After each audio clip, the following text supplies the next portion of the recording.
Come with me. A tiny little space heater, and I've come under the house, and I'm hoping this will work. So I've opened up the faucets upstairs, try and let some flow through it, and it looks like I got a little bit of a drip. So what I'm going to do is keep monitoring this, because definitely don't want a house fire, and then I might move it across to the main line up there, because the other line's actually working, so it's just this one. But yeah, -20, and this is where the Arctic winds have been coming in, so that's the problem. But yeah, I mean, they were well insulated over here for sure, but what can you do in -20 when you've got Arctic winds, eh? And I kind of need to replace the pipes. I think on this side they're from 1975, whereas the other side of the house they were fairly new, so yeah, wish me luck. Right, it's time to give this a little bit of a helping hand. You know, they're used for multiple things.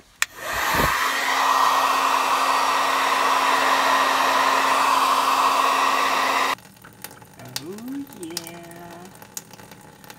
Oh, he's unpouring.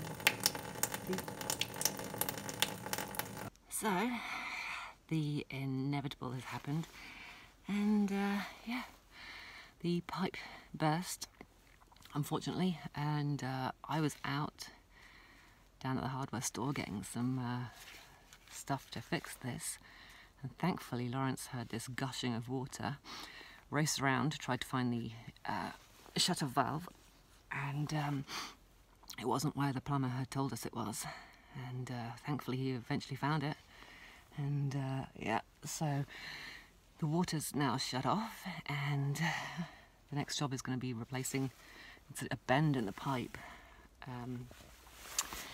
And so while I'm down here, just checking a few things out and sorting out the insulation as well that's down here, and making sure we're all good. Thankfully this house is built on soil, and we've got some concrete pillars, so I think we're going to be okay. But yeah, I got my face mask for the insulation and sorting that out, and yeah, mop up a little bit of water that came through, make sure it doesn't crack the foundation. Every day's an adventure, and we'll keep you updated. These pipes, they need replacing. I've also got to say that being down here has kind of got rid of my claustrophobia and fear of spiders, because I think I might have just seen a brown recluse. But whatever, I'm covered. And as you can see, I don't know if you can see, it's a super tight space in here. So yeah, claustrophobia done. Bye bye. Well, now we've got the water shut off, I've come to see the actual culprit. Tear off the insulation and see the damage. And let's see if you can see this.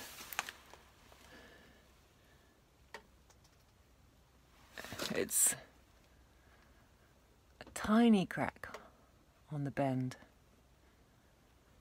And so any excess water now that's thawing out is coming out. So what we're going to do is replace this part. I'll probably take this off too, just to make sure there's nothing up here that's weak. Might even actually take off this, just in case as well. Yeah, get that done so we can get water back to this side of the house, and then eventually replace them all. It's a little bit dusty down here. Right, I'm catching the water in a tiny little bucket right now. I'm going to get a bigger one because, as you see, it goes down to soil, which is fine, but still don't want any damage, right? Because the concrete pillar is just here, so we don't want it getting in there. So I'm going to get a big bucket and put it here. And oh yeah, you like my miner's torch? Adventures continue. So this is just to give you an idea of how tight the space is down here, and how I'm not sure how a plumber's going to fit, or the boys. I feel like a less elegant Catherine Zeta-Jones working through here. This is how I have to go along this part so I don't hit the pipes.